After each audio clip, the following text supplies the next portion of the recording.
రాయడానికి ముందు ఏమ్మా ఏం రాసుకొచ్చారు? 10వ వచనంలో ఎబ్బేజు ఇశ్రాయేలు దేవుని గురించి మొర్రపెట్టి, నీవు నన్ను నిశ్చయముగా ఆశీర్వదించి నా సరిహద్దును విశాలపరిచి నీ చెయ్యి నాకు తోడుగా ఉండ, దయచేసి నాకు కీడు రాకుండా దానిలో నుండి నన్ను తప్పించుము అని ప్రార్థించగా, దేవుడు అతడు మనవి చేసిన దానిని అతనికి దయచేసాను. ఏమని ప్రార్థించాడట చెప్పండి? అయ్యా, చిన్నతనం నుంచి అందరూ ఉన్నారు,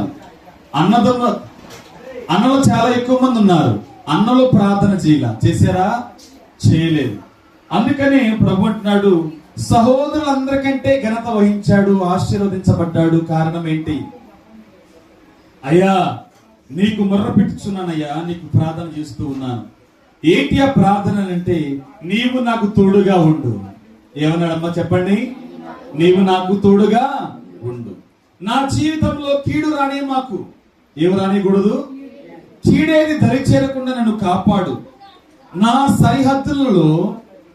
సరిహద్దులలో విషయాలంతా దయచేయి. ఏం దయచేయాలంట?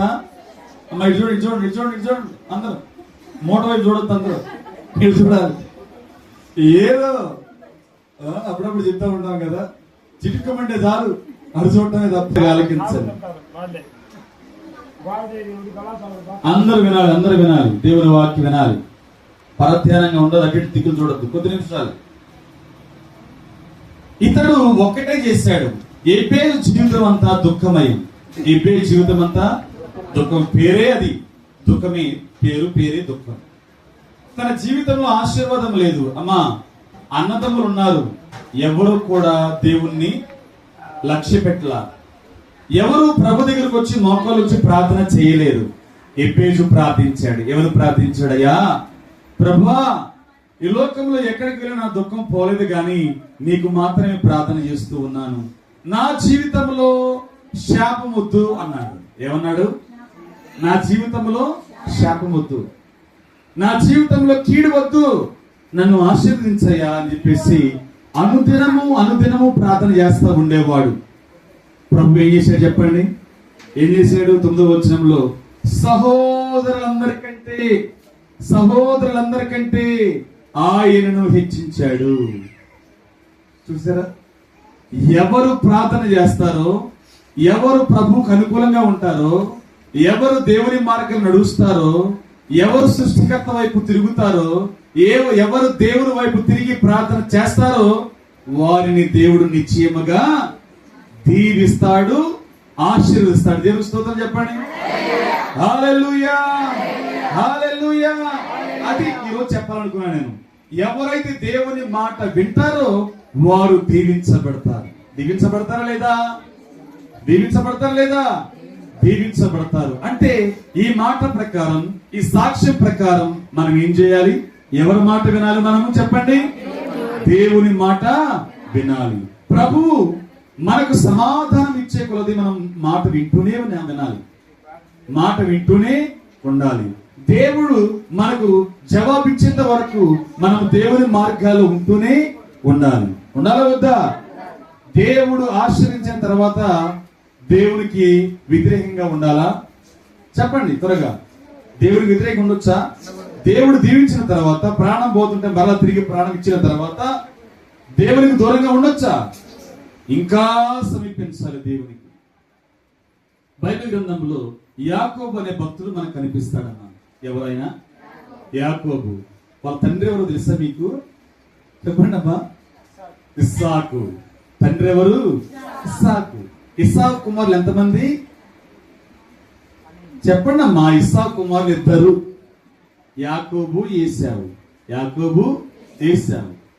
ఈ యాకోబు ఏశావును మోసగించాడు. ఎక్కడ? చిక్కుడుకాయ కూర దగ్గర. ఎక్కడ? చిక్కుడుకాయ కూర దగ్గర మోసగించాడు.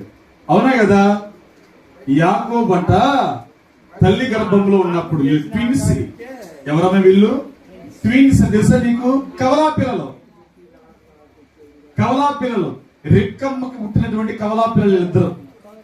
ఇస్సాకు భార్య పేరేంటి చెప్పండి అమ్మా. అటు చూస్తున్నారండి మీరు, ఇటు చూడాలి. ఇస్సాకు భార్య పేరేంటి? మొదటి దేవుడు చెప్పండి అమ్మా.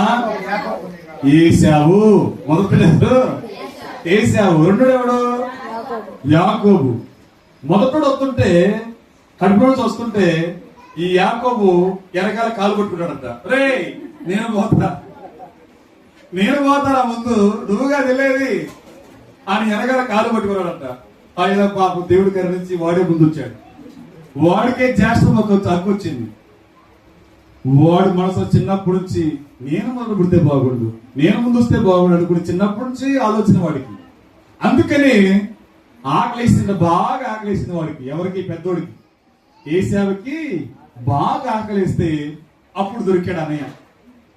ఒరే అన్నయ్య, నీ జ్యేష్ఠత్వ హక్కు నాకు ఇస్తే కూర ఇస్తాను అన్నాడు. మంచి కూర, చిక్కుడుకాయ కూర. అప్పుడు కూడా ఉన్నాయమ్మా, 4,000 సంవత్సరాల క్రితం, 4,000 లేకపోతే 5,000 సంవత్సరాల క్రితం. అప్పుడు కూడా చిక్కులు ఉన్నాయి, ఇప్పుడే కాదు. దూరగా వేపుడు చేశాడంటే ఎర్రగా చూడటంగానే. అప్పుడు తినాలి, మీ తమ్ముడు వండిన కూర తినాలనుకున్నాడు. అప్పుడు కూడా ఉన్నారు కర్రీస్ వండే మగవాళ్ళు, పురుషులు ఉన్నారు. అప్పుడు కూడా ఉన్నారు, ఇప్పుడే కాదు. ఉదయిందా? ఇప్పుడు ఎక్కడ చూసిన వాళ్ళేగా. ఏ హోటల్కి వెళ్ళినా మగవాళ్ళే వండుతున్నారు. ఆడవాళ్ళు ఎవరు కనపడుతున్నారు మనకి? ఆడవాళ్ళు బెంచి దొరుకుతున్నారు. ఇట్ట కూర్చోండి కూర్చోండి అని. మగవాళ్ళు ఏం చేస్తున్నారు? గంటలు తిప్పుతున్నారు. మగవాళ్ళు గంటలు తిప్పటం, ఆడవాళ్ళు బెంచీలు తోటలు చేస్తారు. రెస్టారెంట్లు అదే చూస్తాం మేము. మనం చూస్తాం. మీరు ఇప్పుడు హోటల్కి వెళ్ళారా? హోటల్కి దేవుడు కనపడ్డారు మనకి?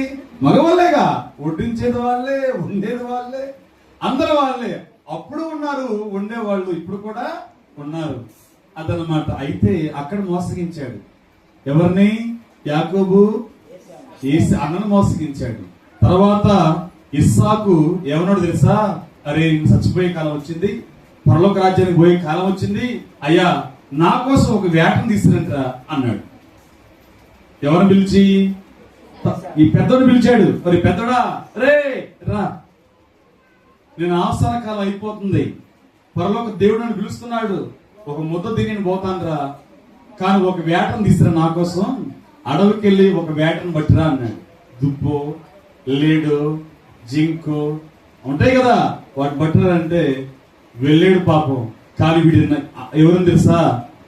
ఈ ఇస్సాకు యొక్క భార్య బింది. ఇస్సాకు భార్య పేరు ఏం చెప్పాను?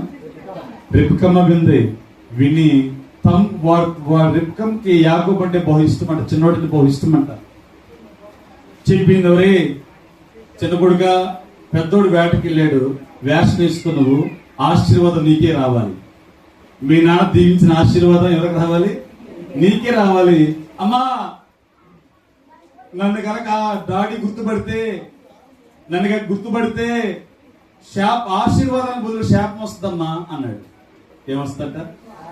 ఆశీర్వాదం బదులు క్షమిస్తాడమ్మా నాన్న, కళ్ళు కనపడలేదు అనుకున్నావా అని చెప్పేశాడు. చెప్పిన తర్వాత ఏమన్నా ఒక గొర్రెను కోసారంట. కోసిన తర్వాత ఒంటికి ఏం కప్పారు? గొర్రె చర్మాన్ని కప్పారంట. కప్పిన తర్వాత వెళ్ళి నానా నానా యాకోబు అన్నాడు. చెప్పింది ఎవరికి? ఏశావుకు చెప్తే, పెద్దోడు చెప్తే, చిన్నోడు వెళ్ళి నాన్న నాన్న ఇదిగో కూర, ఇదిగో వంట వచ్చేసింది, తెచ్చేసా, తినేసేయ్, నన్ను దీవించు అన్నాడు. ఒరే అప్పుడే దొరికిందా నీకు వేట? ఏమన్నాడు ఇస్సాకు?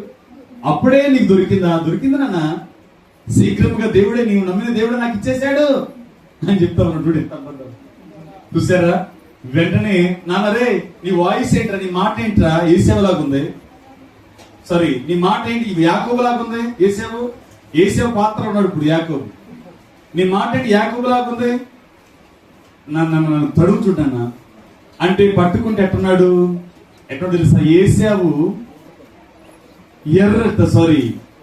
ఎట్లా ఉన్నాడంటే, అంటే తన వెంట్రుకలు ఉంటాయి అంటావు. ఎవరి చేతి నిండా? ఏశావు చేతి నిండా వెంట్రుకలు ఉంటాయి. అట్లా గొర్రె శర్మను కప్పుకొని వచ్చాడు ఈ యాకోబు.